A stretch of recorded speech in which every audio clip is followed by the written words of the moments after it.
Welcome back. एक बार फिर से आप सभी का स्वागत है आपके अपने चैनल पर। जैसा कि हमने क्लास 12th के एग्जैक्ट को और पैसेजेस को डिस्कस करा है और कुछ पैसेजेस समय ना होने के कारण छूटे थे, तो उनको मैं अभी धीरे धीरे जैसे मुझे समय मिल रहा है उसके अकॉर्डिंगली आपके इस चैनल पर अपलोड कर रहा हूँ। आज हम जो आपका पैसेज रुका हुआ था, पैसेज नंबर 4, वहीं से उसको आगे बढ़ाना है। एंड नेक्स्ट वीडियो में जितने पैसेज बचे हैं पहले मैं उनको डिस्कस करूंगा। और जो स्टूडेंट न्यू है, पहली बार चैनल पर आए हैं, वो अगर सारे वीडियो सीक्वेंस में चाहते हैं तो चैनल की प्लेलिस्ट में जा करके देख सकते हैं। और यदि आपको आने वाले वीडियो भी चाहिए तो आपको चैनल को सब्सक्राइब करना है तथा हर बारी वाले स्टूडेंट को शेयर करना है जहाँ से उनकी भी इससे हेल्प हो सके। So let's begin the passage. Passage दे रखा है आपका, nobody knows my name, कोई मेरा नाम नहीं जानता, is the title of one of James Baldwin's celebrated book. यानी कि जो जेम्स बॉल्डविन्स है उनकी एक फेमस बुक है, उस बुक का टाइटल आपके सामने दे रखा है कौन सा, nobody knows my name. हालांकि बहुत बड़ी बुक है, काफ़ी लेंथी बुक है। उसका कुछ एक्सर्शन यहाँ पर आपके सामने लिया गया है। Who knows the name of the old man sitting amidst ruin paintings over the hubbles and bubbles. उस व्यक्ति को कोई नहीं जानता जो कि कहाँ पर बैठा है। वी डू ये दे रखा है आपका, अमिट्स बीचों बीच बैठा है, रियून पॉन्डरिंग्स ओवर इधर उधर भटकते हुए। कोई उस व्यक्ति का नाम नहीं जानता जो इधर उधर भटकते हुए एक जगह पर बैठ करके हबल बबल कर रहा है, यानी कि ये अपना सिगार है उसको पी रहा है। वी डू नॉट, और हम उसे पक्का जानने की कोशिश भी नहीं करेंगे। इट डज नॉट मैटर, और ये हमारे किसी मामले काम का भी नहीं है। अब यहाँ तक मैं आपको बता रहा हूँ ये क्या बोलना चाह रहा है। पैसेज बताना चाह रहा है कि हम हर किसी व्यक्ति को क्या नहीं करते, जानने की कोशिश नहीं करते, चाहे व्यक्ति हमारे आसपास ही क्यों ना घूम रहा हो या उसके काम से क्यों ना मतलब रख रहा हो। यहीं पर राइटर ने एक बात बोली है कि हम उस व्यक्ति का नाम नहीं जानते जो इधर उधर भटकते हुए से अपने कामों को अंजाम दे रहा है। हब्बल बबल मीन्स यहाँ पर वैसे तो होता है मुंह से धुआं निकालना या फिर किसी मादक पदार्थ का सेवन करना। तो हम ऐसे व्यक्ति को बिल्कुल नहीं जानते जो इस तरह का काम करता रहता है, और हम उसको जान के कर भी क्या लेंगे, जानने से कोई मकसद हमारा है ही नहीं। सो बेसिकली जो आपका पैसेज है ये डिपेंड है मेटाफिजिक्स पर, है ना। और ये साइकोलॉजी बेस्ड आपका चैप्टर है, थोड़ा सा समझने में आपको कठिनाई हो सकती है, इसलिए बी पैशनेट होकर के वर्ड टू वर्ड समझते रहे। He is there like the north pole, वो व्यक्ति जो बैठा है वो कैसा है, नॉर्थ पोल के जैसा है, एवरेस्ट के जैसा है और आल्पस, इन तीनों के जैसा है। बट परंतु वन डिफरेंस, इन तीनों के जैसा तो है लेकिन उसमें एक डिफरेंस है। क्यों?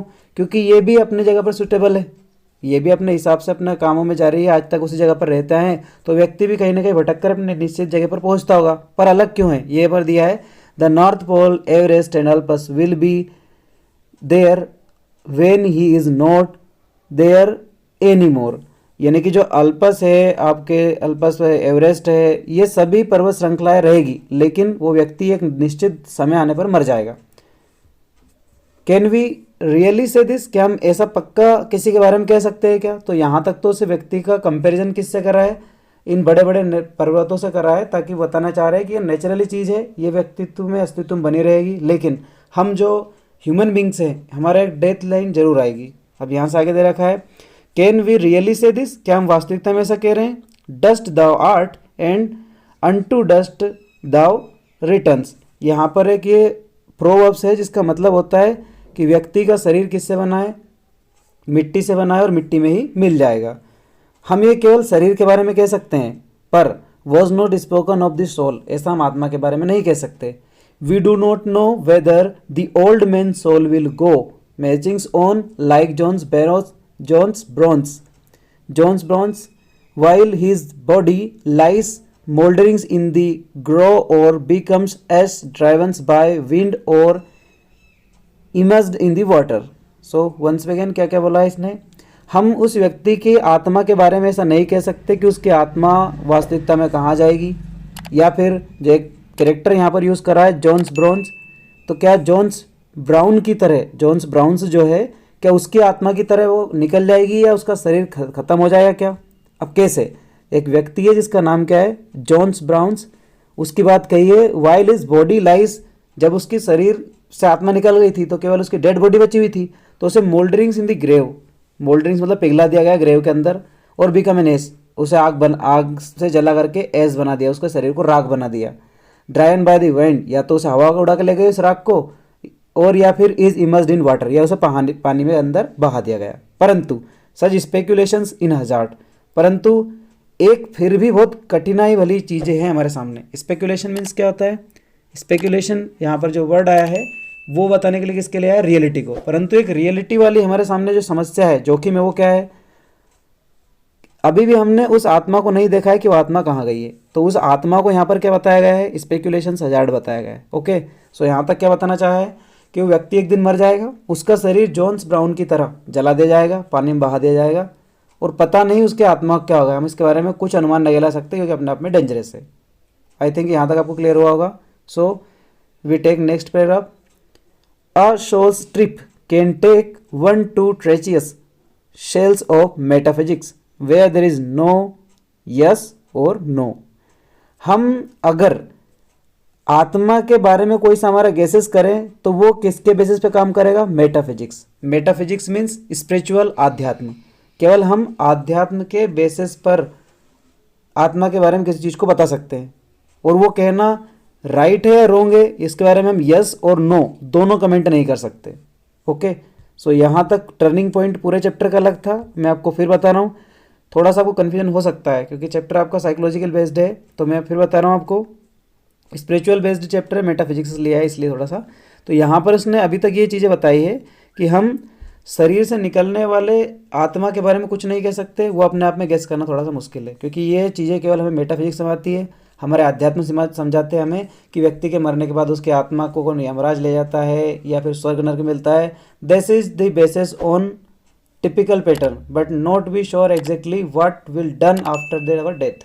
हम ये नहीं कह सकते कि हमारी आत्मा का मरने के बाद में क्या होगा। केवल स्पिरिचुअल हम इन चीज़ों को जानते हैं जो हमें पढ़ाया गया है कि उसे यमराज ले जाते हैं, कि उसे स्वर्ग नरक की प्राप्ति होती है। ये केवल मेटाफिजिक्स का पॉइंट है। सो यहाँ तक ये केवल हमारी सोल के साथ में और बॉडी के साथ में जो रिलेशन है उन दोनों क्लियर करा है। यहाँ से एक अलग थोड़ा सा पोर्शन आएगा। हु एम आई, मैं कौन हूँ? आस्क टैगोर, जब टैगोर ने पूछा राइजिंग सन, उगते हुए सूर्य से, in the first down of his life. जैसे ही टैगोर को अपनी जिंदगी का पहला होश आया, उसने उठते ही सूर्य से एक सवाल पूछा।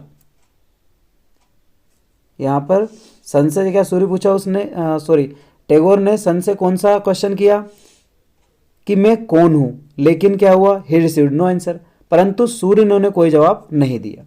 फिर क्या हुआ?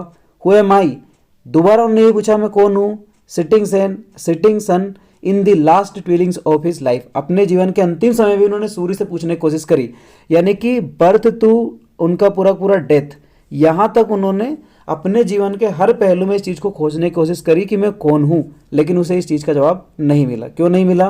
क्योंकि हम बता रहे हैं ना कि ये चीज़ क्या है, अपने आप में एक मेटाफिजिक्स है। इसको समझने में थोड़ा सा क्या है, अलग मेजरमेंट है। ओके, सो यहाँ से स्टार्ट करते हैं वापस, क्या मेजरमेंट हुआ है।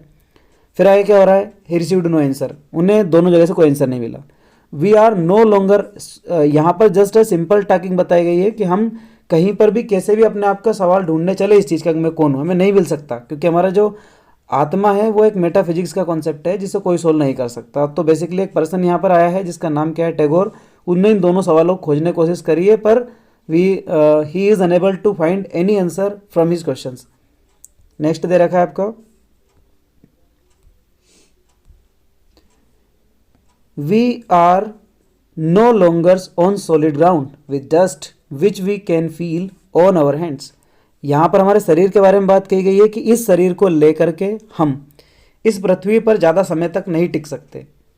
स्केयर टू वाइंड, निश्चित ही एक दिन हवा में फैल जाएगा। एंड और विट, भीग जाएगा वाटर पानी के साथ। टू टर्न इनटू मड, और कीचड़ में बदल जाएगा। सो यहाँ पर वापस वही लाइन बात कही है हमारी आत्मा को लेकर के कि हमारी बॉडी को लेकर के कि जो हमारी बॉडी है वो डेथ होने के बाद में या तो इसी पानी में बहा दी जाएगी और इसी मिट्टी के साथ में वापस एक दिन कीचड़ बन जाएगी।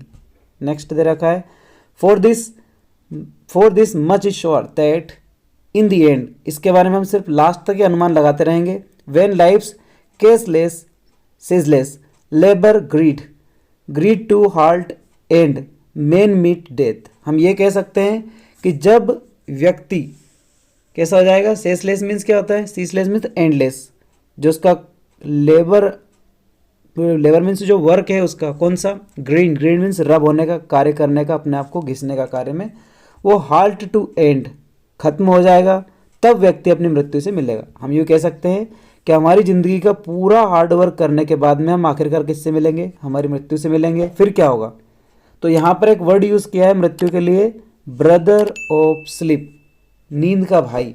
तो अगर इसे पूछे कि यहाँ पर आपके पोएटिक डिवाइस कौन सी यूज़ की गई है, तो यहाँ पर आपकी पोएटिक डिवाइस यूज़ की गई है मेटाफर। यहाँ पर डेथ को अनलाइक कंपैरिजन किससे किया गया है, स्लीप ऑफ ब्रदर से। तो यहाँ पर पोएटिक डिवाइस मेटाफर यूज़ की गई है। ओके, सो यहाँ तक आपको कोई समस्या नहीं आ गई, आपने अच्छे समझ लिया होगा वर्ड टू वर्ड। ओके, तो इस बात का ध्यान रखें, क्वेश्चन आपका बना भी है कौन सी पोएटिक डिवाइस यूज़ की गई है। ठीक है, हम आगे बढ़ते हैं यहाँ से। यहाँ क्या होता है, मरने के बाद में हमें, अब इसे ऐसा क्यों बोला है brother of death, sorry brother of sleep, क्योंकि सोने के बाद व्यक्ति को अपने शरीर की जानकारी नहीं होती लगभग 90% केसेस में। सो व्यक्ति को मरने के बाद भी अपने शरीर से कोई मतलब नहीं रहता। Like that comparison of death, his body buried, मरने के बाद में क्या होगा, उसके शरीर को दफना दिया जाएगा, जला दिया जाएगा और फिर डस्ट बना दिया जाएगा, धूल बन जाएगा मरने के बाद, जलने के बाद में। In form of dust he lives, अब वो केवल डस्ट के रूप में वातावरण में जिएगा। फिर दे रखा है in animated yet in contact with the animate, मतलब उसका शरीर अपने आप में मर चुका है लेकिन फिर भी उसकी आत्मा वातावरण में घूमती रहेगी। आत्मा मीन्स उसके जो पार्टिकल है, धूल के कण बन चुके हैं, वो एटमॉस्फेयर में घूमते रहेंगे। He settled on files, endless government अलमारीज and manuscripts return and not published on seals, मरने के बाद में या डस्ट बनने के बाद में व्यक्ति का जो नाम है वो कैसा होता है, खत्म हो जाता है। यहाँ पर इन लाइन में केवल उसी चीज़ को बताया है कि अब उसके साथ क्या होगा, उसने पूरी ज़िंदगी जो चीज़ें करी वो सब तो खत्म हो गई। यहाँ पर अब उसके फाइलें ख़त्म होने के बाद में, एंडलेस करने के बाद में ये दे रखा है ही स्कैटर्ड ऑन एंडलेस फाइल, कभी ना खत्म होने वाली फाइल, गवर्नमेंट अलमारीज जो अपन सर्च नहीं कर सकते ऐसे अलमारीज में उसको धर दिया जाएगा। On many scriptures written and published on the walls is faced and rain, he becomes ubiquitous, all preserve, sometimes snaking even into hermetically sealed chambers। अब उसको वहाँ ऐसी जगहों पर फाइलें बंद करके रख दिया जाएगा जहाँ पर कोई उसे देख भी नहीं सके और कोई हाथ भी लगा नहीं सके, मतलब उसकी जो यादें हैं वो परमानेंटली ब्लॉक कर दी जाएगी हर जगह से। ही बिकम यूबिक्विटस, यूबिक्विटस मतलब एवरीवेयर। और अगला दे रखा है परवेसिव मीन्स व्यापक रूप से, और स्नेकिंग मीन्स होता है हाइड करना, छिपाना। ये दे रखा है हर्मेटिकली मतलब पूर्ण रूप से, सील्ड चैम्बर, और उसकी पूरी यादों को, उसकी पूरी यातनाओं को हम सील करके चैम्बर्स के अंदर रख देंगे। हम यूँ कहें कि व्यक्ति अपनी सर्वता शरीर को त्यागने के बाद में आत्मा के रूप में इधर उधर भटकता फिरेगा, चाहे उसकी आत्मा गवर्नमेंट अलमारीज में चले जाए या फिर कहाँ पर सील चैम्बर्स के अंदर जाकर आ जाए। हम ये कह सकते हैं कि मरने के बाद उसका अस्तित्व पूर्णतः खत्म हो जाएगा। So this your passage. Passage थोड़ा कॉम्प्लिकेट हो सकता है, मैं बार बार बोल रहा हूँ क्योंकि ये कैसा है, मेटाफिजिक्स का थोड़ा सा टॉपिक है, इसमें स्पिरिचुअल से रिलेटेड है, इसलिए मे भी प्रॉब्लम हो सकती है आपको। अगर एक दो बार आप वीडियो को रिपीट करके देखेंगे तो आपको अच्छे समझ में आ जाएगा। पहला क्वेश्चन दे रखा है इसका, what is the difference between the old man and the north pole Everest in the Alps. तो आपको पढ़ने से लग ही चुका होगा, there is option right C, they remain while he will soon become dust. क्योंकि जो ये पर्वत श्रृंखलाएं ये तो ऐसी कैसी रहेंगी, लेकिन व्यक्ति क्या हो जाएगा, एक दिन डस्ट बन जाएगा और उन्हीं पर्वत श्रृंखलाओं के साथ मिल जाएगा। सेकंड क्वेश्चन भी है, what according to the passage happens to the person's soul after death. मरने के बाद में व्यक्ति की आत्मा का क्या होगा। तो हमने देखा है इसका ऑप्शन होगा D, it is dangerous to guesses. हम इस बात का अनुमान लगा नहीं सकते, हम केवल ऐसा कह सकते हैं कि बॉडी का क्या होगा, लेकिन सोल का हम क्या कर सकते हैं, कोई अनुमान लगा ही नहीं सकते। क्वेश्चन नंबर थर्ड दे रखा है, which of the following statement is true. कौन सा स्टेटमेंट ट्रू है। तो यहाँ पर आपका स्टेटमेंट ट्रू होगा B, the rising sun did not tell Tagore who he was. Tagore से बिल्कुल भी सूर्य ने नहीं कहा था कि वह कौन है। ऐसा पहला ऑप्शन देखो, अगर ऐसा हो ही नहीं सकता कि टैगोर से उसने कुछ बातें करी, ये बिल्कुल नहीं है। थर्ड वाला नहीं हो सकता, एडवाइस देने वाला भी नहीं था, और ये तो हो ही नहीं सकता। So right answer will be B. Question number 4 दे रखा है, what happen to the man after become dust. व्यक्ति जब डस्ट बन जाएगा तब क्या होगा। तो he become all preserve as dust, उसकी सारी चीज़ें धूल में ही मिल जाएगी। लास्ट क्वेश्चन भी है, question number 5, what figure of speech used in expressions. देखो मैंने आपको कहा था, ये वर्ड आया वापस, ब्रदर ऑफ स्लीप मीन्स क्या होता है, या मैंने कहा था नींद का भाई उसे बताया गया डेथ को। तो यहाँ एक्सप्रेशन के लिए स्पीच कौन सा है, figure of speech, poetic device, तो यहाँ पर मैंने आपको बताया था मेटाफर। सो ये आपका पैसेज नंबर 4 जो है कंप्लीट होता है। हम अगले वीडियो में पैसेज नंबर 5 देन 6 देन 7 ऐसे कर करके आपके पूरे पैसेज कंप्लीट करेंगे। तो यहाँ तक आप इसे अच्छे से देख लीजिए। मिलते हैं अगली वीडियो में। Thank you everyone. जय हिंद, जय भारत।